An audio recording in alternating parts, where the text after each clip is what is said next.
This is Pressers by FedNet, where news conferences from the United States Congress become podcast episodes for your listening on your time. Freshman Democrats Ansari Yassamin of Arizona, Johnny Olszewski of Maryland, and Luce Rivas of California joined Democratic Caucus Chair Pete Aguilar and Vice Chair Ted Lieu, each of California, for a press conference on January 14th. The new members discussed their priorities as a class, while Aguilar and Lieu criticized conditioning disaster aid for the Los Angeles conflagration. Aguilar spoke first. The following material is protected by copyright. Good morning. Good morning. Grateful to be joined by Representatives Ansari, Olszewski, and Rivas, new members to the 119th Congress, and so pleased to have them playing leadership roles here in the Congress, in the Democratic Caucus, and always joined by Vice Chair Ted Lieu as well. And we want to start by expressing our prayers from the entire Democratic Caucus to the people of Los Angeles County and Southern California for what they are going through today. I know the Vice Chair will expand on this, and whose office has been affected by the destruction. But we are thinking about our friends and colleagues, co-workers and employees and loved ones out there. We saw this is going to take an unprecedented amount of rebuilding. People have lost everything. They've lost loved ones, they've lost their churches, they've lost heirlooms and wedding photos. The depth of this is so hard to comprehend. House Democrats are ready to be a resource that California needs to get back to a stronger position than where we were before. And we're prepared to work around the clock in a bipartisan way to make sure that we meet the needs of the public. Just a reminder that natural disasters and these events, they're not Republican disasters and Democratic disasters. These are disasters that have affected the entire country, and we will work together to ensure that we drive the resources necessary to help the rebuilding effort that Southern California needs. This is not a time for partisanship or division. It's a time to come together. I'll yield to Vice Chair Ted Lieu. Thank you, Chairman Aguilar. And let me first say that my prayer is also with those affected by the fires. The northern part of my district was evacuated, but the two districts that are hit the hardest are Brad Sherman's and Judy Chu's. I'm going to give you an update on the fires and talk about three things. The first is, why did these fires explode and why are they so hard to contain? Second, what the response has been. And then third, some items to think about going forward. So in terms of what caused these fires to spread so quickly, we had a number of factors. There was drought-like conditions in Southern California for a number of months. We had very low humidity. And then the Santa Ana winds, this phenomenon of high winds hit us. We've had Santa Ana winds in the past, but never at this scale, up to 100 miles per hour. So I want you to think about a hurricane with fire in it. And that's what a number of these communities experience. And these winds can blow these burning embers for miles and miles and miles that then set structures on fire. So overall, there's a lot of wildfires happening. There are two main ones: the Palisades fire, mostly in Brad Sherman's district, the Eden fire, mostly in Judy Chu's district. About 41,000 acres have burned. Washington, D.C. itself is about 43,000 acres, for perspective. Over 12,000 structures have been destroyed, at least 23 people confirmed dead. The response has been overwhelming. Over 15,000 personnel fighting these fires from multiple states and multiple countries, nearly 1,500 fire engines, over 80 aircraft, and FEMA's on site providing assistance to people who need disaster aid. So going forward, we have to think about climate change. It is causing more extreme weather events, not just in California, but across America. California had these atmospheric rivers causing huge flooding last year, and now we have these wildfires. And then second, I just want to say it is outrageous for Speaker Johnson to try to tie conditions onto this disaster relief, or to tie disaster aid to unrelated concepts like the debt ceiling. We should not be leveraging the pain and suffering of our fellow Americans to try to force through policy changes. And when Mother Nature strikes, She doesn't care about party affiliation. At the end of the day, we're all Americans. It's now my great honor to introduce to you the freshman class president, Yassamin Ansari from Phoenix. Prior to this, she was a vice mayor of Phoenix, and she served on the city council of Phoenix, and she's also the first Democratic Iranian American ever to serve the United States Congress. Thank you. Thank you, Vice Chair Lieu. Hello, everyone. My name is Yassamin Ansari. I'm humbled to be Arizona's newest Congresswoman. Today, it is my honor to join colleagues here in my role as freshman class president. First, let me say my thoughts are with the Californians lost, displaced, and harmed by the devastating wildfires. My state is no stranger to this uniquely painful natural disaster. I feel your loss and I extend my deepest sympathies. Climate change is undoubtedly one of the defining issues of our generation and one that I have spent my entire professional career working on. As the youngest woman in the 119th Congress, I intend to work with my colleagues in the Caucus, especially those from California, to ensure that we are passing legislation that invests in the continued sustainable future of the Southwest. Our region is growing faster than we can keep up with, and we need to work together to ensure our constituents have a viable future. I worked on the Paris Climate Accords to do just that, and I'm looking forward to expanding on that work here in Congress. Democrats are focused on getting things done as we enter the 119th Congress. We have real policies and plans to lower prices for American families, from groceries to housing to childcare. We're listening to the people in our districts, and we know that they are struggling to make ends meet. As freshman class president, I'm committed to working with my class to introduce and move bills that will actually make life easier for the people that we represent. I'm so proud our class is incredibly diverse and impressive. I'm proud to serve alongside civil rights leaders, veteran legislators, scientists, doctors, former educators, business leaders, and people whose personal stories truly reflect the American people. We have the opportunity to create a powerful collective in Congress. Thank you. I'm excited for many more of these, and now I will yield to Representative Olszewski.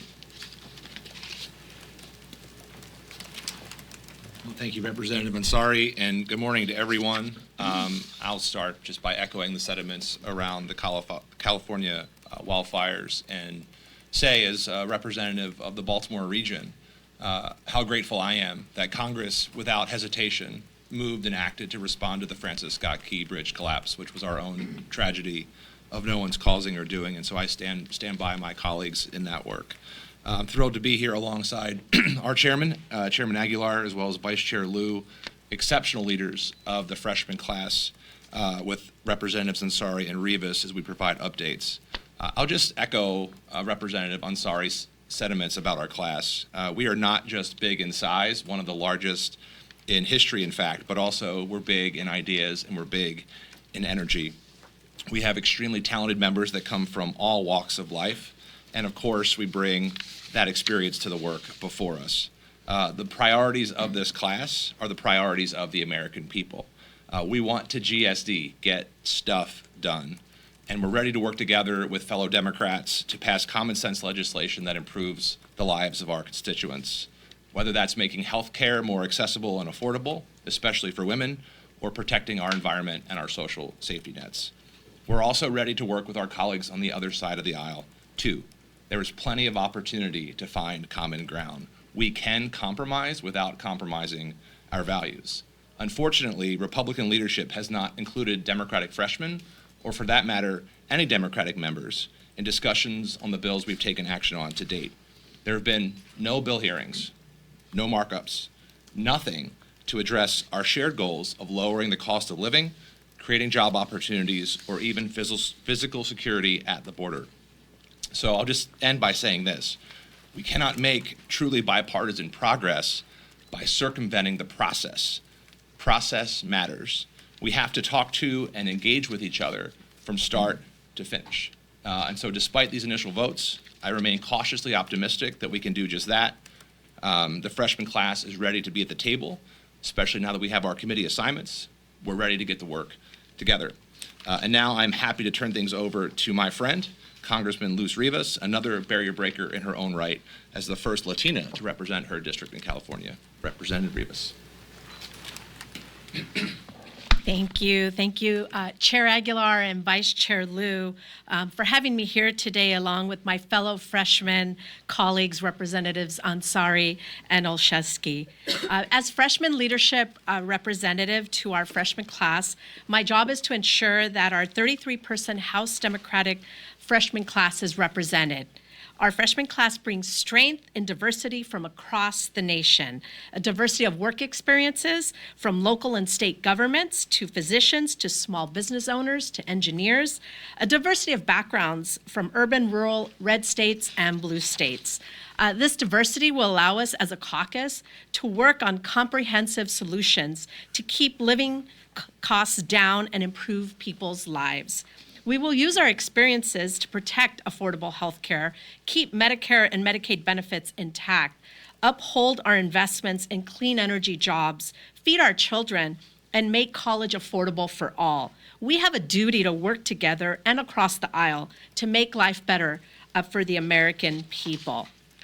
As a member that represents the city of Los Angeles, I can't start without thanking the firefighters and first responders from across the country who have been working nonstop to put out the fires in Southern California.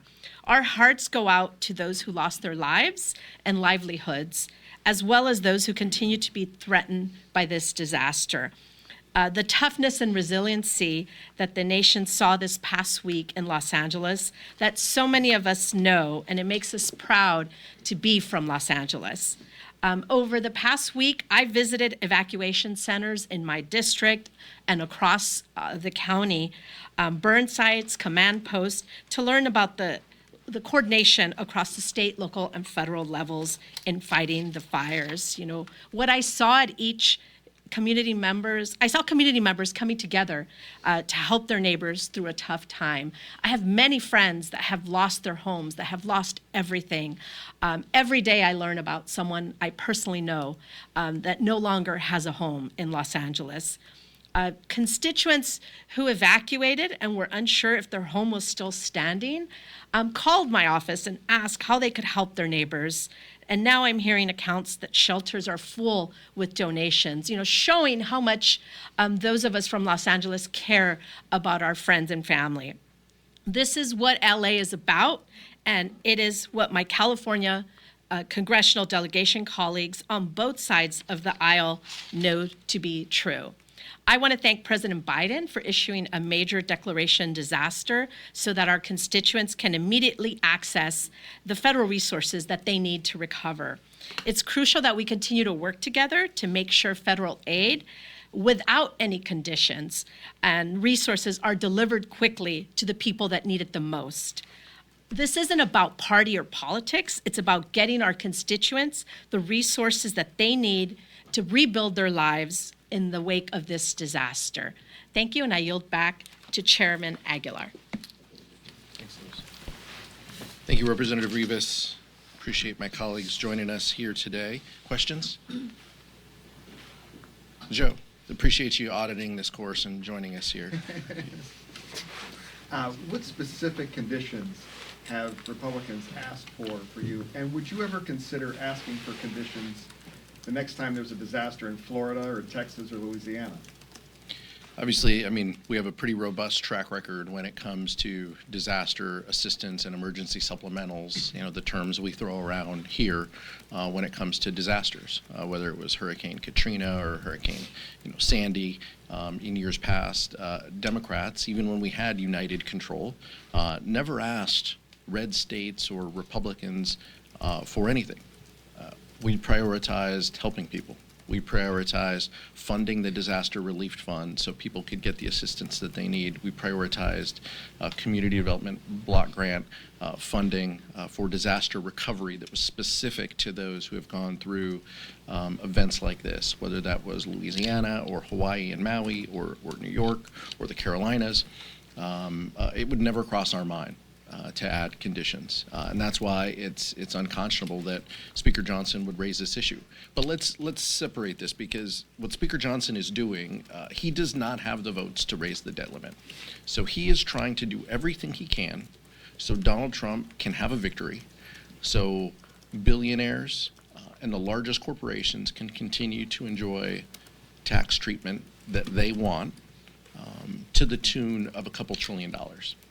In order to do that, they have to raise the debt limit. He does not have the votes for that. And so that's why he is joining these two. And we expect them to talk about a lot of issues that they could address if the debt limit was raised. The important piece, as the vice chair noted, these disasters don't have, red and blue ties on it when they come into our communities. We just need to provide the aid and the assistance so people can recover and get back to some sense of normalcy. Michael. Thank you, Mr. Chair.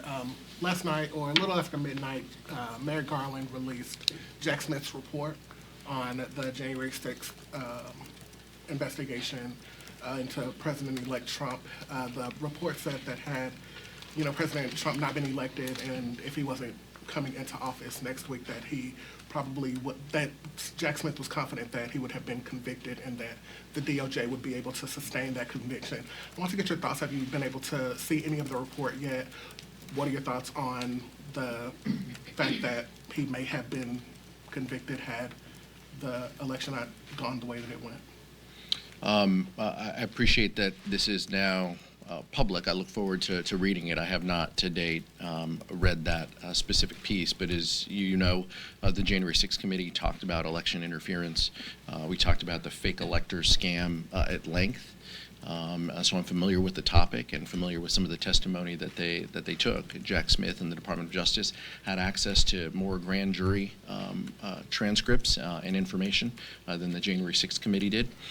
But the facts remain that President Trump intimately was part of the election interference, having fake electors, and trying to thwart a peaceful transfer of power. And so that is part of the public narrative. I mean, those are the facts.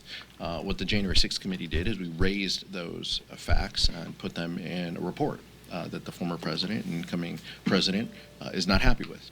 But the facts are not changed, and we saw this. The public saw this as we reported it in real time, and as we reported it after the event through our committee. And now the public will have a more thorough report as a result of Jack Smith's documents being released. And I think all of the documents should be released. I've said this publicly.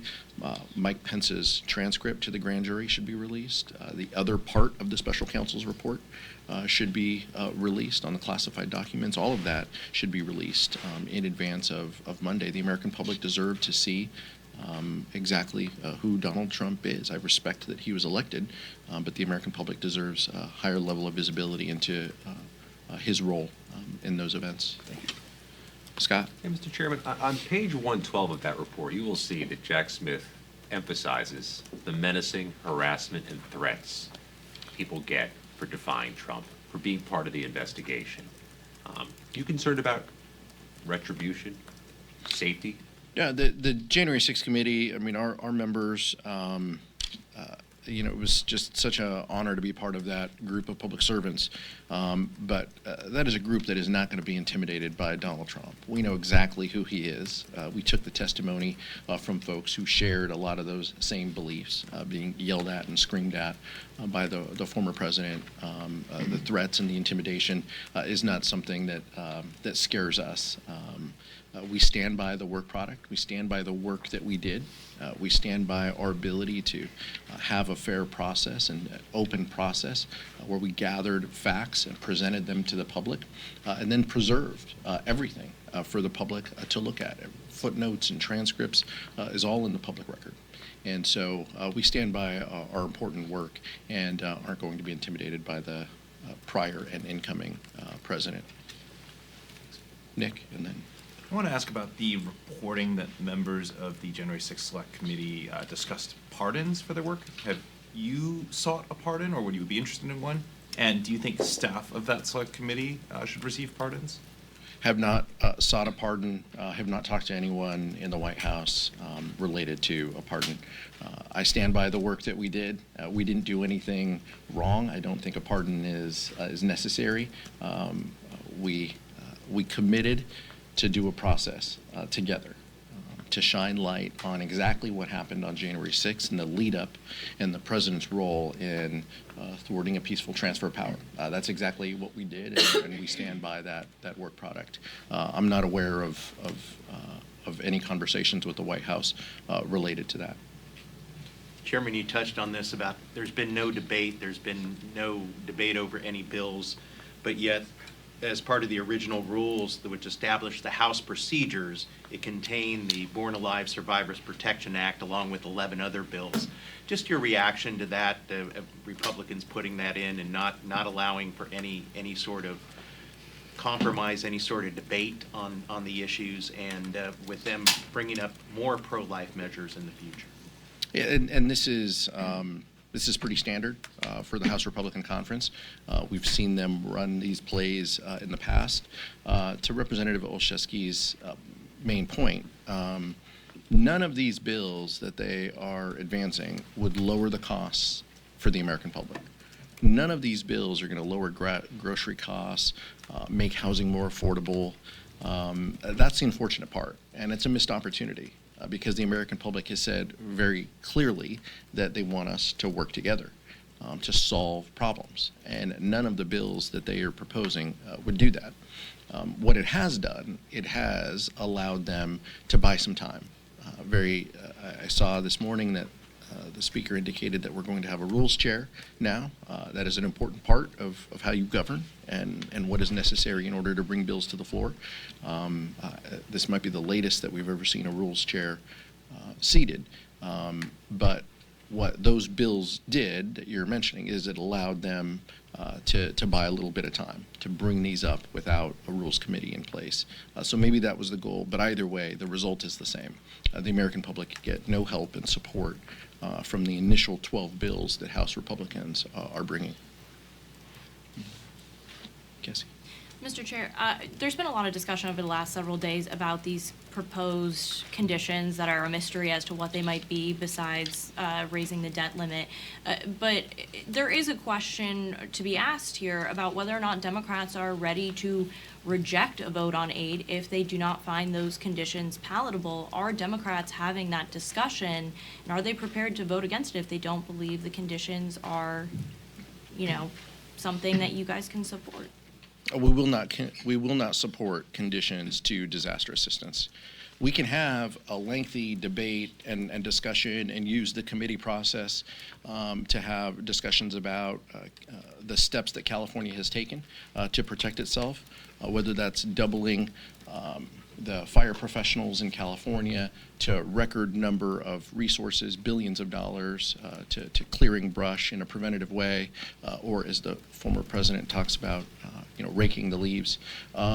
California has put the resources in to do that work. It's a big state.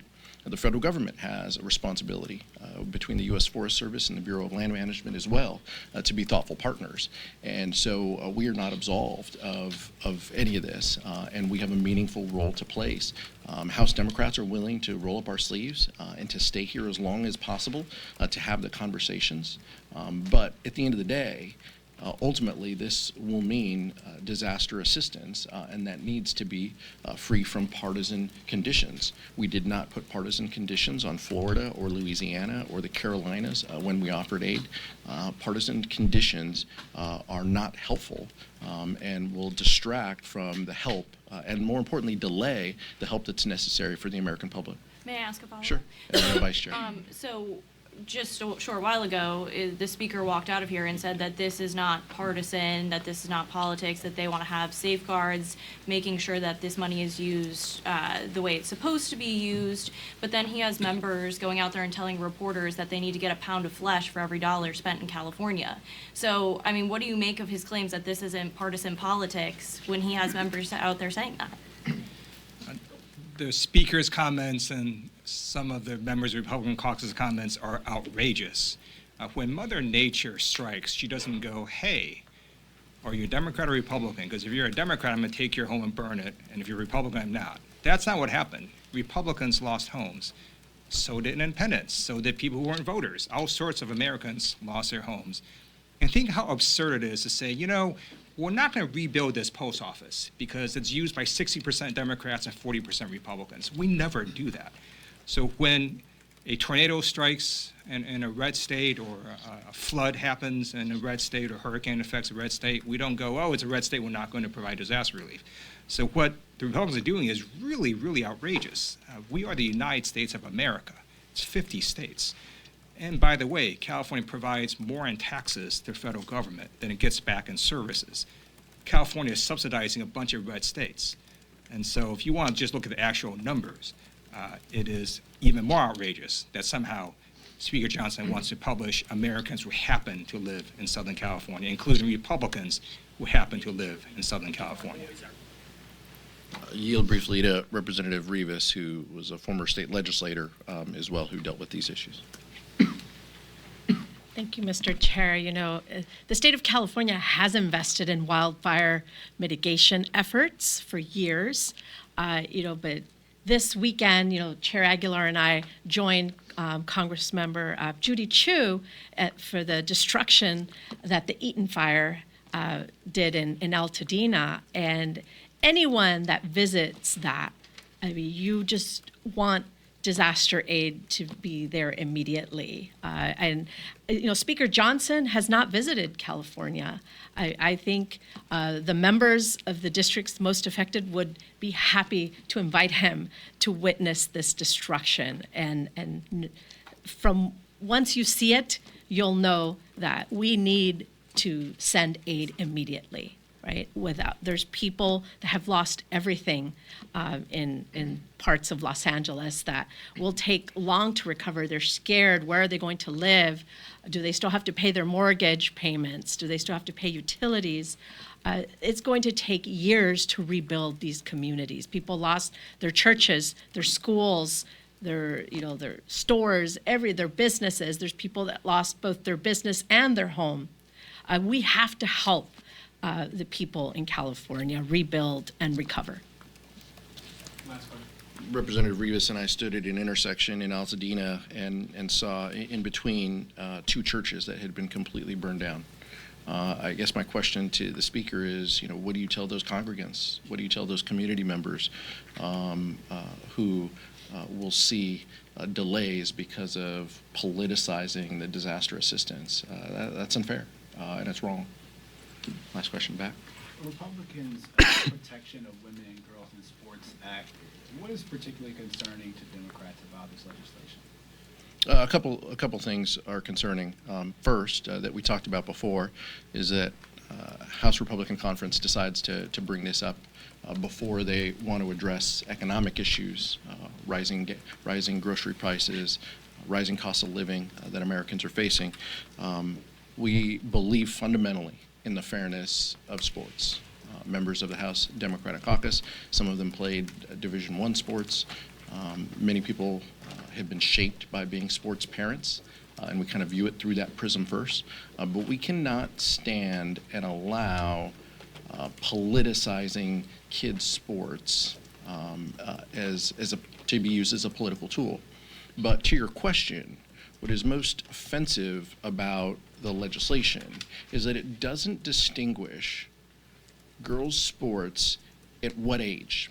It doesn't distinguish whether you're an Olympic athlete, an NCAA player, a high school sports player regulated by your state, or whether you're just playing soccer as a 4-year-old or 5-year-old down the street.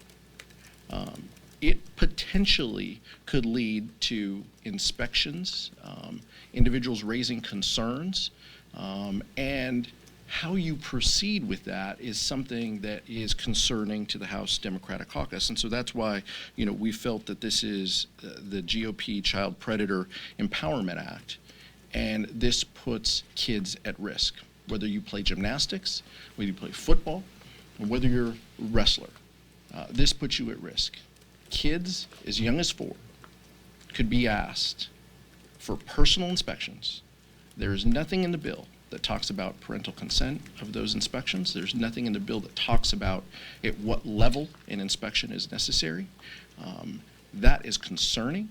That will be abused, and that is overwhelmingly the position of House Democrats and why we have strong reservations about the legislation. Could it harm transgender people? Could it harm trans athletes? Look, being a kid, being a teenager in this world is pretty tough. I can't speak to a trans athlete or someone who has that lived experience, but I can imagine it's incredibly tough for them. And to subject them to a higher level of intimidation and scrutiny is something that is just flat out bullying. And that's nothing that we can sign up for. That's nothing that we can support. And so those of us who oppose the bill are speaking up against that. Much of this is regulated by the NCAA or by state organizations who guide these efforts. By our count, it was 10 athletes in the NCAA who have been affected by this. They have found a way to work through this. 10 athletes out of 500,000 athletes. That's the scope of what we're dealing with. So the House Republican Conference would choose to have this conversation rather than something that is more expansive, that truly helps lower costs or make people's lives better. That's what they've chosen. That's what their leadership has chosen, and that says a lot about who they are. Thank you so much. Thank you. Thanks for listening to this FedNet podcast, and be sure to subscribe on your favorite podcast platform. This program is copyrighted by Federal Network, Incorporated, and provided only for informational and educational purposes. Unauthorized reproduction, distribution, or use of this episode without expressed written permission from FedNet is prohibited. Visit us online at www.fednet.net for daily video and transcript coverage listings.